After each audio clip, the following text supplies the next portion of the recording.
첫 번째 이제 그림으로 보면요, 우리가 성경을 어떻게 볼 것인가라는 질문을 한번 해볼 수 있을 것 같습니다. 책을 볼 때도 마찬가지로 멀리서 가까이, 이게 이제 그 책을 보는 아주 중요한 관점입니다. 성경도 멀리서 또 가까이 이렇게 보는 것입니다. 성경 멀리서 전체를 보는 거죠. 여러분이 보시는 여러분의 그 보면 오른쪽이겠죠. 멀리서 전체를 보니까 어떻게 됩니까? 산의 전체 그림이 한눈에 들어오죠. 산이 어떻게 생겼는지, 또 강이 어떻게 요동치고 굽이치고 있는지, 그러니까 전체가 보여요. 그러니까 이 전체라고 하는 것은, 성경은 전체를 또 한번 이해를 해야 됩니다. 그래서 성경은 전체를 본다면 어떻게 되어 있을까요? 구약과 신약으로 되어 있죠. 그리고 구약은 크게 나눈다면 율법서가 있고, 또 성문서, 역사서가 있고, 시가서가 있고, 예언서가 있다, 이렇게 생각해 볼 수 있습니다. 그리고 신약이 신약이 있습니다. 구약을 보게 되면 오실 예수님에 대한 예언이 구약 속에 종종 점처럼 탁 박혀 있고, 그리고 신약은 오신 예수님에 대해서 우리에게 말씀하고 있습니다. 그래서 이제 우리가 성경을 이해하려면 저 그림을 다시 보여주는데, 멀리서 전체, 성경에는 어떤 의미를 갖고 있는지, 성경 전체에 흐르는 맥이 어떤 의미를 우리에게 전달해 주는지도 이해를 해야 됩니다. 그래서 구약의 전체 문맥 속에서, 맥락 속에서 하나님이 역사하신 놀라운 역사들을 발견하게 됩니다. 그래서 그 전체를 보면서, 그러니까 멀리서 전체를 볼 때 성경이 이런 구조로 되어 있구나, 이런 큰 밑그림으로 되어 있구나, 이런 라인으로 되어 있구나 하는 것을 보게 됩니다. 근데 문제는 멀리서만 보면 그 의미를 모르는 게 있어요. 그래서 가까이, 구체적으로, 그러니까 저 멀리서 봤을 때는 강이 보이고 산이 보이고 상이 어떻게 생겼는지 보이나 돌멩이가 보이지 않습니다. 그리고 나무가 어떻게 생겼는지 모르죠. 그럼 어떻게 해야 됩니까? 가까이 가서 그 산 속에 들어가 보면 저렇게 나무 하나하나가 어떻게 생겼는지가 보이고, 그 나무 밑에 낙엽이 있고 돌멩이가 있고 옹달샘이 있고 이런 것들이 이제 다 보이잖아요. 우리가 등산을 하게 되면 주변에 많은 것들을 보는 것처럼, 이것은 어떻게 보냐면 성경 구약과 신약이 어떤 맥락으로 되어 있는지, 어떤 의미로 큰 뜻을 갖고 있는지를 본다면, 이제 좀 더 들어가서 각권, 마태복음이면 마태복음, 그래서 그 각권의 의미가 뭔지, 그리고 장절, 장의 의미가 무엇인지, 문명이 어떻게 나가고 있는지, 그다음 절은 또 어떻게 되고 있는지, 구와 그 다음에 단어까지도 구체적으로 들어가면 이제 성경을 보는 데 있어서 아주 중요한 의미들을 우리가 놓치지 않고 있습니다. 분명히 많은 신학을 공부해야 되고 성경의 기본 것들을 보지만, 이렇게 성경을 제대로 본다면 멀리서 성경 전체가 의미하는 바가 무엇인지, 어떤 의미를 갖고 있는지, 그리고 깊이 들어가서 우리가 성경을 읽어가면서 그 장절과 그 속에서 하나님이 우리에게 말씀하신 것이 무엇인지를 이해하는 것이 성경을 보는 관점. 그래서 이것이 우리에게 중요합니다. 오늘은 이제 성경을 좀 더 멀리 봐서 큰 흐름의 맥, 그 속에서 또 장절로 들어가는, 그래서 오가고 하면서 구약에서 신약에서 크게 그 흐르는 한 줄기의 큰 강과 같은 줄기가 무엇인지를 한번 생각해 보려고 합니다. 그 다음 장을 넘겨주면, 자, 구약에서 신약까지 전체를 흐르는 맥, 그 맥이 뭐냐? 그게 가장 중요한 것이 바로 예수 그리스도입니다. 그러니까 구약에서는 오실 예수 그리스도에 대한 예언이 그냥 전반적으로 깔려 있는데, 깊숙이 들어가면 몰라요. 근데 점점 박혀 있기 때문에. 근데 멀리서 보니까 그 흐름이 쫙 선이 그어지면서, 오실 예수 그리스도에 대해서 구약에 이렇게 예언되어 있구나. 그리고 신약은 오신 예수님, 그 예언대로 오신 예수 그리스도, 그 성취로서 구약에는 하나님이 이 땅에 예수 그리스도를 보내주시기로 약속한 것들이 창세기부터 시작해서 곳곳에 그 흐름 같이 나와 있는데, 저 멀리서 보니까 옹달샘에서 시내를 거쳐서 강이 되고 바다를 흘러가는 것처럼 큰 물줄기가 저 멀리서 보였는데, 그 물줄기를 들어가 보니까 곳곳마다 이런 것들이 있더라. 그래서 신약은 오신 예수 그리스도 성취에 대해서, 그가 태어남부터 시작하여 구속사역들, 예수님께서 사역하신 것, 죽음과 부활, 그리고 재림까지, 이런 얘기들이 바로 예수 그리스도에 대한 이야기들이 성경의 가장 중요한 맥을 흐르는 중심 주제입니다. 그래서 밑에 있는 건 멀리, 성경 전체 가까이 이렇게 보는 것이 성경의 아주 중요한 맥락을 갖고 있습니다. 그래서 오늘은 이렇게 좀 멀리 보면서 성경에서 어떻게 예수님이 이 땅에 오시리라고 무엇을 우리에게 말씀하고 계시는가에 대한 간단한 몇 가지를 우리가 살펴보려고 해요. 그래서 그 다음 장 보면 구약에서 신약 또 전체를 흐른 맥, 그게 바로 예수님에 대한 예언과 성취입니다. 그래서 오늘은 이 내용들을 갖고 간단하게 한번 살펴보려고 해요. 족보가 있습니다. 우리가 족보를 읽을 때 참 힘들어하잖아요. 근데 족보 가운데 특별히 마태복음 1장과 누가복음 3장 예수님의 족보에 대해서 보니까 그때는 구약을 들어가서 이렇게 봤을 땐 몰랐는데 멀리 보니까 이렇게 중요한 사람들이 바로 예수님의 조상들이었고 그 하나님께서 계획하신 그 라인 속에 인물들이었구나. 예수님의 족보 안에 들어가 있는 귀한 거였구나라는 것을 알게 돼요. 그래서 마태복음 속에 나오는 족보, 누가복음 속에 나오는 족보, 중요한 인물들을 보면서 두 번째는 족보에 등장하는 여인들, 여인들이 갑자기 퉁퉁 등장해요. 근데 그분들이 예수님의 조상들이 되는 거예요. 아주 중요한 인물들인 거예요. 세 번째는 여인의 후손. 이게 되게 중요한 건데요. 여인의 후손으로 오실 예수님, 그리고 오신 예수님. 네 번째는 하나님이 또 특별히 유다 지파를 선택하세요. 그 유다 지파 가운데 예수님이 오실 거라. 그리고 오신 예수님. 그 유다 지파 가운데 다윗을 선택하세요. 그래서 다윗 그 지파 후손 가운데 오실 예수님, 태어나실 예수님, 태어나신 예수님. 그래서 그에 대한 예언. 다섯 번째는 유다 지파 땅. 그러니까 유다 지파 가운데 예수님이 오시겠다고 했으니 또 다윗 자손 가운데 오시겠다 했으니 예수님이 태어나야 될 지역이 정해지는 거예요. 어디서 태어나야 될까요? 유다 지파 땅에서. 그래서 요셉과 마리아가 나사렛에서 잉태 소식을 듣고 잉태했으나 나사렛에서 나면 안 됩니다. 그렇기 때문에 호적의 명령을 가이사가 로마 황제가 명령을 내림으로써 그가 베들레헴까지, 유다 지파 베들레헴까지 가서 베들레헴에서 아기를 낳음으로 하나님께서 구약을 통하여 메시아 되신 예수 그리스도가 태어날 곳, 그곳에서 태어나게 하시는 놀라운 하나님의 은혜예요. 그러면서 당연히 베들레헴에서. 근데 여섯 번째는 예수님이 처녀 가운데 잉태할 것이다. 그리고 태어날 것이다. 예언을 하셨어요. 그리고 또 성취로서 예수님께서 태어나신 것.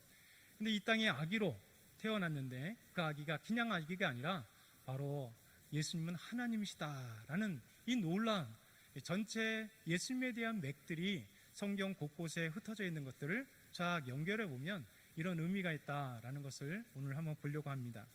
첫 번째는 족보를 볼게요. 족보. 다음 장에 보면요. 자, 이게 마태복음 1장에 나타나는 족보예요. 좀 신기하죠?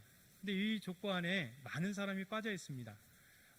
그 왜 그러냐면 14대, 14대, 14대 이렇게 대수를 나눴기 때문에 그렇습니다. 그래서 아브라함부터 시작해요. 마태복음은 아브라함부터 아브라함, 이삭, 야곱, 유다. 그리고 이 12지파 중에 야곱의 12지파 중에 12아들 중에 유다. 쭉쭉 보아스, 다윗, 솔로몬 많이 들어본 이름들이잖아요. 그리고 요셉, 그리고 예수님. 마태복음 1장에는 이런 몰랐는데 구약의 인물들이 예수님과 연관이 되는 그의 조상들이었구나. 그래서 마태복음의 놀라운 사실을 우리에게 보여주는 족보를 이렇게 말씀합니다. 여러분, 마태복음 1장이 괜히 족보를 든 게 아니에요. 마태복음은 유대인들에게 전해지는 복음서이기 때문에 예수님께서 이 땅에 예언된 메시아, 이 땅에 그리스도로 오실 거라고 약속되었기 때문에 너희들이 생각하는 아브라함과 이스라엘의 시작이죠. 아브라함과 다윗 왕조의 시작이고 하나님의 위대한, 그러니 이스라엘 가운데 하나님이 택하신 아브라함에게, 믿음의 조상 아브라함에게, 그리고 다윗, 하나님께서 택하신 유다 지파 가운데 다윗에게, 그리고 다윗의 왕권을 이어갈 수 있는 왕으로 오신 예수님께서 바로 이 족보에 있다라는 것을 마태복음은 우리에게 보여주시면서 유대인들에게 전하는 복음이기 때문에 유대인들이 그렇게 기대했던 메시아, 곧 그리스도가 예수님이구나 라는 사실을 알게 하는 거죠. 누가복음에는 또 이런 족보가 있어요. 누가복음은 엄청나게 사람들이 많습니다. 근데 누가복음은 마태는 아브라함부터 쭉 예수님까지 내려왔다면 누가복음은 완전 뒤집었어요. 예수님부터 시작해서 하나님까지 가게 됩니다. 예수님 그리고 요셉 쭉 올라가면서 빨간색은 좀 익숙한 인물이기 때문에 그렇게 해놨어요. 그 셋 아담 그리고 아담으로 끝나는 것이 아니라 하나님, 지으신 하나님, 이렇게 누가복음은 족보를, 예수님의 족보를 이렇게 밑에서부터 위로 올라가는 족보를 그렇게 기록했습니다. 세 번째, 다음 장 보면 족보 중에 중요한 인물들이 있어요. 여러분 많이 들어본 인물이잖아요. 하나님이 아담을 창조하셨습니다. 그리고 아담이 두 아이를 낳았습니다. 가인과 아벨. 아벨이 가인에 의해서 죽임을 당했습니다. 그러면 그 사람들 중에 도대체 하나님이 택하신 자가 누굴까? 그때는 몰랐더니 하나님께서 아벨 대신에 셋을 주셨는데, 하나님께서 그 셋의 갑옷 속에, 계보 속에 예수님이 태어날 수 있도록, 그래서 창세기 5장은 셋의 계보가 쭉 되면서 노아에게, 노아, 그래서 노아와 그 가족들이 방주에서 살아남으로 하나님이 다시 그의 계보 가운데 이 땅에 보내실 예수 그리스도 메시아의 계보가 생기게 됩니다. 그 노아도 셈 야벳이 있잖아요. 그 셈 야벳 중에 하나님이 셈의 계보를 통해서, 그리고 아브람을 부르셔서 아브람에게 이삭의 아들을 주시고, 아브람의 후처 가운데 그들에게 여러 아들이 있었지만, 또 이스마엘이 있었지만, 하나님이 이삭을 통하여, 또 야곱을 통하여, 야곱의 12아들 중에서도 유다를 통하여, 또 유다가 쭉 내려다보면 여러분 익숙한 룻과 보아스, 이 보아스를 통하여, 그리고 쭉 내려가다가 고조 할아버지인데 이 다윗을 통하여 하나님이 이제 다윗 언약이라고 하는 사무엘하 7장의 말씀을 통해서 너 가운데 나라를 세우고 내가 영원한 왕위를 줄 것이다. 그러면서 예수님께서 다윗 왕 후손으로 오게 돼요. 그리고 이 땅에 하나님 나라의 왕으로서 오시는 거예요. 그러면서 마태복음, 마감, 누가복음 보면 되게 중요한 이렇게 고백이 나옵니다. 시각장애우들이 고백을 합니다. 어떤 고백을 해요? 나사렛 다윗의 자손 예수 그리스도, 다윗의 자손 예수 그리스도요, 날 불쌍히 여겨 주소서. 여러분, 이 시각장애, 바디메오부터 시작해 두 명의 시각장애우, 또 여러 시각장애우들이 자기를 고쳐달라고 할 때 다윗의 자손 예수여, 이게 어떤 고백이냐면 바로 구약의 하나님께서 이 땅 가운데 우리를 구원하실 메시아, 당신이 그분입니다.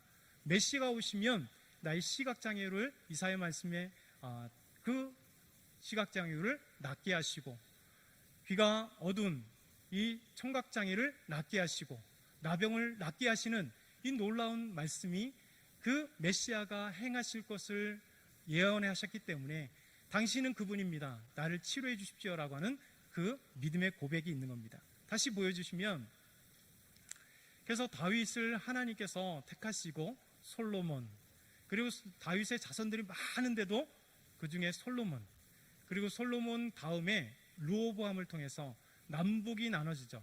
위에는 여로보암, 밑에는 르호보암.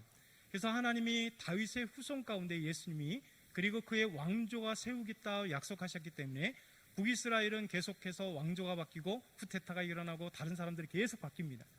근데 남왕조는 그 다윗의 자손들로 계속 이어져요. 그래서 솔로몬, 르호보암, 이 남유다, 그리고 막 다 뺐지만 아주 익숙한 히스기야 왕, 그리고 요시야 왕, 바로 스룹바벨, 호로 이후에, 그리고 예수님의 아버지 요셉, 예수님까지, 이런 이름들이 우리가 익숙한 이름이 신기하게도 예수님의 그 계보 가운데, 예수님의 족보 가운데 등장하는 인물들이에요. 이렇게 하나님이 연결해 주시는구나, 이런 것을 통해서 보게 되는 거죠. 그래서 족보 가운데 놀라운 하나님의 은혜를 우리에게 또 보여줘요. 마태복음 1장의 그 족보에 보면 이렇게 얘기가 나옵니다. 족보 속에 등장하는 여인들이 있어요. 우리 한번 그림 보여줄까요? 네, 놀라운 여인의 족보가 있어요. 산발적인 것 같았는데 구약에 여기저기 여인들이 있었는데, 이 사람들이 예수님의 족보에 흐르는 귀한 사람들이고, 유다, 살몬, 보아스, 자 솔로몬인데 다윗인데 살몬, 잘못했네요. 하여튼 요셉, 이렇게 흘러가는 것 속에 중요한 사람들이 있어요. 뭘까요? 여인들이에요. 그런데 이 여인들의 모습을 보게 되면 두 가지 놀라운 것들을 발견합니다. 이 여인들이 대부분 다 이방 여인이었고, 그리고 하나님의 구원의 자리를 잃을 수 없을 것 같은 그런 환경이 있음에도 불구하고 하나님이 그 여인들을 통하여 놀라운 예수님의 족보 가운데 있는 할머니들도 삼아주셨다는 거예요. 이것이 바로 두 가지를 우리에게 말씀하십니다. 하나님은 모든 민족을 구원하시기로 이미 작정하셨지 이스라엘 민족만을 갖고 하시지 않는, 그래서 선민이라 하지만 이스라엘 백성들을 선민이라 하셨지만 그럼에도 불구하고 하나님의 구원 여정 속에 하나님께서는 모든 인간을 하나님이 창조하셨기에 그 이방인들조차도 하나님이 구원하신 놀라운 손길 가운데 있고, 그것이 바로 예수님의 그 족보, 메시아의 족보 가운데 이 여인들이 들었다. 그러니 하나님의 놀라운 사랑을, 구원의 사랑을 발견해야 되는 거예요. 그래서 이 족보를 다시 한번 보면 마태복음 1장 1절에 아브라함과 다윗의 자손 예수 그리스도의 계보라, 곧 족보라, 이렇게 하면서 유다는 다말에게서 베레스와 세레를 낳았다. 여러분, 엘과 오난이 죽었잖아요. 그런데 신기하게도 하나님은 다말이 유다의 며느리였었는데 아기를 낳음을 통해서 하나님의 메시아의 계보를 이어가시는 놀라운 하나님의 손길이 있습니다. 여러분, 살몬은 라합에게서 보아스를 낳았습니다. 여러분, 라합은 어떤 여인이에요? 가나안 여인입니다. 그렇죠? 여러분, 여리고의 기생이라고 나왔습니다. 여리고 여인이었고 기생이었던, 그럼에도 불구하고 하나님께서는 믿음의 고백을 했던 그 라합, 그를 구원하시고 그를 살몬과 결혼하게 하심으로써 보아스가 그들 사이에서 태어나는, 보아스의 엄마가 라합인 거예요. 놀라운 하나님의 메시지가 여기 숨겨져 있지 않습니까? 여러분, 보아스는 루색에서 오벳을 낳았고 고조 할아버지잖아요. 그 다음에 다윗은 우리아의 아내 밧세바를 통하여 밧세바 이름을 넣지 않고 마태는 우리아의 아내에게서 솔로몬을 낳았다. 여러분, 이 놀라운 하나님의 메시지들이 여기 안에 포함되어 있습니다. 이것이 하나님께서 우리를 향하신 그 놀라운 사랑이요, 구원의 메시지요. 그러니 이 말씀을 딱 보면서 어떤 것을 느낍니까? 야, 그렇구나. 나와 같은 죄인인데도 불구하고 하나님이 용서하시는, 구원하시는 그 사랑이 있구나. 왜? 여러분, 가나안 여인들, 모압 여인들, 이렇게 시아버지와 관계를 가졌던 여인, 여러분, 기생 라합, 그리고 우리아, 자기 햇사람이었던 우리아가 있었던 남편과 그 사람 사이에서 다윗과 눈이 맞아서 관계를 갖고 아기가 됐고 그 아이는 죽고 그 다음에 솔로몬이 태어나는, 이런 살 속에서도 하나님의 구원의 역사가 쫙 흘러가는, 이게 성경을 통해서 우리에게 보여주시는 놀라운 맥이면서 사랑이면서 구원입니다. 자, 다음 장 세 번째는 하나님은 여인의 후손으로 오신 예수님에 대해서 말씀하세요. 여러분, 창세기 3장 15절이 아주 중요한 말씀입니다. 3장에 뱀이 하와를 유혹하여 선악과를 먹게 하고 그 남편에게 죽으며 아담이 먹을 때에 하나님의 언약을 잃어버렸잖아요. 그 죽을 수밖에 없는 인생이 되었습니다. 그랬을 때 하나님께서 뱀에게 이런 말씀을 하시면서, 이것이 예언적 메시지예요. 여러분, 그들은 이미 타락한 존재였잖아요. 죄를 지은 존재였습니다. 그들은 하나님과 떨어진 존재, 구원받지 못할 존재가 되어버렸습니다. 그럼에도 불구하고 구원의 메시지를 말씀하세요. 그런데 이것이 창세기를 읽을 때 몰랐는데 쭉 흐름 보니까 여인의 후손으로 실 예수 그리스도를 이미 점같이 탁 박아놓은 거예요. 여러분, 예언이 이렇게 됐습니다. 한번 읽어볼까요? 준비. 창세기 3장 15절 시작. 내가 너로 여자와 원수가 되게 하고 내 후손도 여자의 후손과 원수가 되게 하리니 여자의 후손은 내 머리를 상하게 할 것이요 너는 그의 발꿈치를 상하게 할 것이나 하시고, 하나님이 여인의 후손, 여러분, 단수의 후손이 단수. 여러분, 여인의 후손, 하와의 후손이 되면 어떻게 됩니까?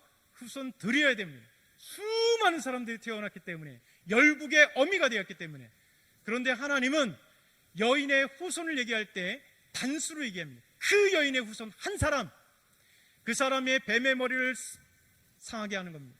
뱀은 그의 뒤꿈치를 상하게 할 것이나 그 여인의 후손 한 사람이 이 땅에 오면 뱀의 머리를 상하게 하실 것이다.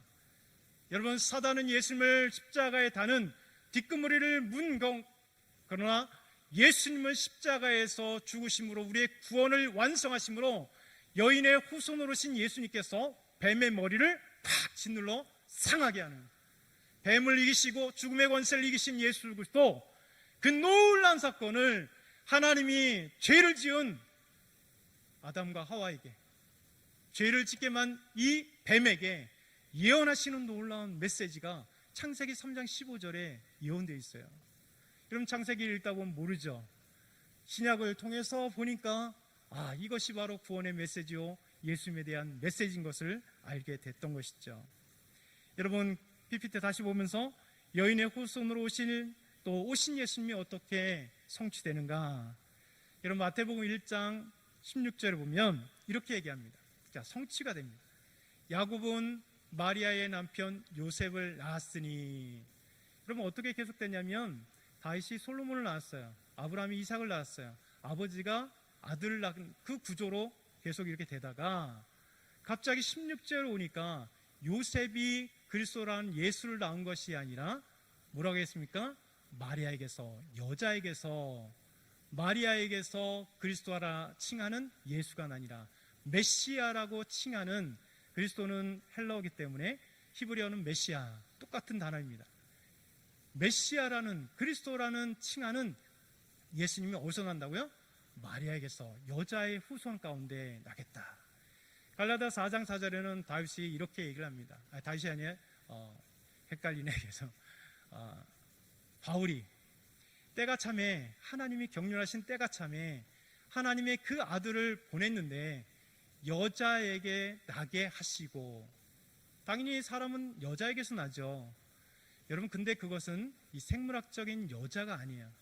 창세기 3장 15절에 여인의 후손 가운데 오실 예수 그리스도, 그를 마태복음 1장 16절에 유대인에게 보내는 복음서를 통하여 마태가 의도적으로 마리아에게서 그리스도라 칭하는 예수가 나니라, 이렇게 해놓은 거예요. 족보를 확 바꿔서. 그리고 갈라디아 4장 4절, 때가 참에 하나님이 그 아들을 보내사 여자에게 나게 하시고, 율법 아래 나게 하신 것은 율법 아래에 있는 자들을 속량하시고 우리로 아들의 명분을 얻게 하십니다. 죄를 용서해 주시고 이제 아들의 명분, 양자의 영을 받게 하셔서 하나님을 아빠 아버지로 부를 수 있도록, 이게 바로 예수님을 여인의 후손 가운데 구원자로 보내신 놀라운 하나님의 예언이요 성취라는 것을 우리에게 보여주고 계세요. 자, 네 번째, 아까도 얘기했던 유다 지파에게서 예수님께서 태어나십니다. 근데 이게 바로 창세기 49장 10절, 야곱이 그 아들들을 축복하는 가정에 예언적 축복이 나타나요. 자, 규가 유다를 떠나지 아니며 통치의 지팡이가 그 발사에서 떠나지 아니하기를. 규와 통치의 지팡이는 왕권을 상징합니다. 야곱이 축복하면서 이 얘기를 해요. 여러분, 야곱이 그냥 알고 했을까요? 하나님이 그의 축복을 통하여 이미 유다 지파 가운데 예수 그리스도 왕이 이 땅에 태어날 것을 예언하신 거예요. 그 뒤에 보면, 자, 다음 장. 자, 유다 지파 중에 다윗의 후손으로 예수님께서 태어나실 것을 또 하나님이 약속하고 계세요. 여러분, 사무엘하 7장은요 다윗 언약이라고 해요. 중요한 장입니다. 이 다윗 언약을 통해서 하나님이 왕권, 이 왕위, 그리고 그의 후손 가운데 왕권이 계속 이어질 것이며 그 씨 가운데 메시아를 보내시겠다고 하는 약속이 이 안에 다 들어가 있어요. 내 수완이 차서, 다윗은 수완이 차서 조상들과 함께 누울 때지만 내가 내 몸에서 날 씨, 여기도 단수입니다. 바로 그 씨, 예수님이에요. 자, 나는 그의 나라 왕위를 영원히 견고하게 하리라. 솔로몬 그 이후부터 남유다 왕권, 그러나 진짜 중요한 건 예수 그리스도 우리에게 보여주시는 거예요. 그리고 다음 장 이사야서 되게 유명한 말씀이죠. 쭉 이사야 안 고치셨네. 이사야 11장 1절에서 2절 말씀, 11장의 말씀인데요. 이새의 줄기에서, 다윗의 아버지잖아요. 이새의 줄기에서 한 싹이 나며 그 뿌리에서 한 가지가 나서 결실할 것이요. 성령이 임하시면서 예수님에 대한 이야기. 그래서 하나님께서 다윗의 가문 가운데 예수 그리스도가 이 땅에 태어날 것을 우리에게 말씀하세요. 다음 장. 그러니 하나님이 유다 지파 가운데, 유다에게서 그 지파 가운데, 그리고 다윗의 가문 가운데 예수님께서 태어나게 하겠다 하시니, 여러분 예수님의 메시아의 고향이 어디가 돼야 돼요? 다윗의 고향인 유다 지파 땅인 베들레헴이 돼야 되는 거예요. 그래서 나사렛에서 아기를 만삭에 있을 때, 여러분 가이사 아구스티누스 황제가 천하의 호적하라는 명을 통하여, 하나님이 가만히 있으면 안 되거든요. 거기서 태어나면 메시아의 예언이 성취가 안 돼요. 그러니 강제적으로 하나님께서 베들레헴으로 가게 하심으로 그것에서 예수님께서 태어나신 거예요. 여러분 태어날 장소 미가서 5장 2절 잘하는 말씀이잖아요. 한번 읽어볼까요? 베들레헴 시작. 베들레헴 에브라다야, 너는 유다 족속 중에 작을지라도 이스라엘을 다스릴 자가 내게서 내게로 나올 것이라. 그의 근본은 상고의 영원에 있느니라. 여러분 이스라엘 다스릴 자가 다윗이 아닌 것은 미가는 후에 태어난 선지자이기 때문에 이스라엘 다스릴 왕은 바로 예수님이 되는 겁니다. 그리고 그는 인간이 아닌 게 뭐냐면 상고, 영원이에요. 고대, 그리고 영원에 있다. 여러분 이것이 예수님이에요.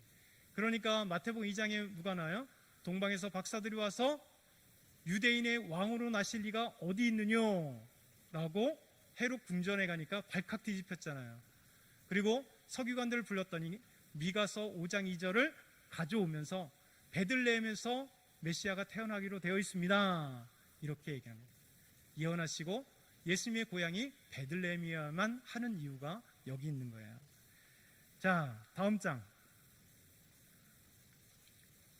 자, 예수님은 처녀 가운데 잉태하게 돼 있어요. 이사야에서 말씀 보니까 이사야가 이르되 다윗의 집에 쭉 내려와서 친히 중지를 보는데 처녀가 잉태하여 아들을 낳을 것이요 그의 이름을 임마누엘이 하리라. 여러분 이사야를 통하여 예수님 오기 전에 700년 전에 이사야 선지자를 통하여 하나님 예언하셨습니다. 다윗의 집에 태어나는 아기로, 근데 그는 처녀의 몸 가운데 아기를 가져야 돼요. 그래서 그의 이름이 임마누엘이라고 해야 돼요. 그래서 다음 장에 보면 예수님께서 마태복음 1장 22절 23절, 마태복음 1장 20절. 자, 다윗의 자손 요셉아, 내 아내 마리아 데려오기를 무서워하지 말라. 그에게 잉태된 자는 이미 잉태가 됐어요. 처녀 가운데 잉태된 거죠. 성령으로 된 것이라. 그 이름을 예수라 하라. 그래서 22절 23절 선지자로 하신 말씀을 이사야 선지자가 예언했는데 그 말씀을 성취하기 위하여, 이루기 위하여 보라 처녀가 잉태하여 아들을 낳을 것이요 그의 이름을 임마누엘이라 하리라 하셨으니, 번역한즉, 히브리어이기 때문에 번역한즉 하나님이 우리와 함께 계시다. 헬라어로 번역하면 이 뜻이다. 이런 얘기예요. 그래서 예수님께서 이렇게 놀라운 분으로 우리에게 보여주시죠. 마지막에 그 예수님 처녀의 몸 가운데 잉태, 그리고 사람으로 태어나는 그 아기는 어떤 아기냐? 바로 예수님은 하나님이시다라는 거예요. 이사야 9장 6절에서 7절 우리 한번 같이 이는, 준비 시작.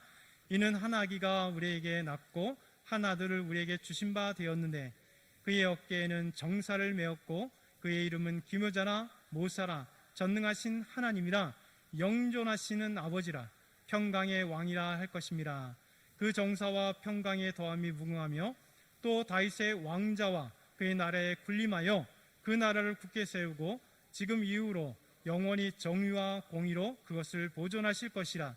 만군의 여호와의 열심히 이를 이룰 것이라. 아멘. 바로 예수님은 그냥 아기로 태어난 분이 아니시다. 그에겐 정사를 메었다. 정사는 뭡니까? 왕의 책무죠. 여러분 전능하신 하나님, 기모자, 그리고 영존하신 아버지, 평강의 왕, 다윗의 왕자, 다윗의 후손 가운데 와서 영원한 왕위를 주시겠다고 한 그 왕위를, 하나님의 나라의 왕위를 이어서 이 땅에 오시는 분이 바로 처녀의 몸 가운데 잉태하여 태어난 한 아기, 그분이 바로 하나님이시고 예수입니다. 이렇게 말씀하고 있는 거예요. 여러분, 오늘 이 말씀 혹시 이해하기 어려울 수도 있고 아주 이해가 쏙쏙 들어오신 분들이 있을지 모르겠으나, 여러분, 예수님께서 간단하게 말하면 구약 전체 그냥 보면 잘 몰랐지만 그 안에 하나님이 예수님을 보여주시기 위하여 예언을 통하여 다 예비해 주시고 오실 예수님에 대해서 우리에게 구약 속에 예언하시고, 신약엔 그 오신 예수님, 성취로서, 하나님의 예언의 성취로서 이 땅에 오신 예수님, 그래서 하나님의 무궁한 사랑을 이 성경의 전체 맥 가운데 예수 그리스도의 오심에 대한 그 맥을 보면 하나님의 놀라운 계획, 하나님의 놀라운 선택, 하나님의 놀라운 사랑, 하나님의 인도하심, 하나님이 어떻게 이 구원 계획을 놀랍도록 영원 전부터 우리를 구원하시기 위하여 그렇게 준비하셨는지를 이해할 수 있는 거예요. 그래서 오늘 이 말씀을 더욱더 이해했으면 좋겠습니다. 그리고 하나님의 놀라운 사랑들을 또 감사하고 감사해 주시면 좋겠습니다. 기도 제목이 첫 번째 그 감사거든요. 기도란, 오늘 김영봉 목사님의 그 책을 딱 보니까 너무 감동적이었습니다. 뭐가 감동적이냐면 기도가 일이 아니다라는 생각이에요. 이게 뭐냐면, 기도는 항상 사람들은 무엇인가 달라고 하는 기도를 참 해요. 그러다 보니까 그것이 일이 되는 거예요. 그러니까 달라고 하는 그 기도 제목이 딱 끝나면 뭐뭐뭐뭐 하게 해주세요, 아니면 뭘 하게 해주세요, 막 기도하다 보니까 뭐 10분이 됐던 1시간이 됐던 그 기도 제목이 딱 끝나면 더 이상 할 얘기가 없이 돌아가는 것. 근데 그것이 아니라 하나님과의 관계, 기도를 통하여 하나님을 만나고 하나님과 함께 묵고 하나님의 뜻을 듣고, 그래서 기도하다가 찬양하다가 기도하다 말씀 듣고 이렇게 쭉, 기도가 바로 삶이고 그 삶의 아름다운 한 부분으로 주님과 함께 걸어가는 것이 기도다. 참 의미 있다라는 생각이 들었습니다. 오늘도 저와 여러분이 기도할 때 기도 제목 갖고 기도하지만 정말 하나님과 함께하는 그 아름다운 모습의 기도를 통해 하나님께 나아갔으면 좋겠습니다. 잠깐 기도하고 우리 찬양을 하고 그 다음 기도 제목 갖고 기도하겠습니다.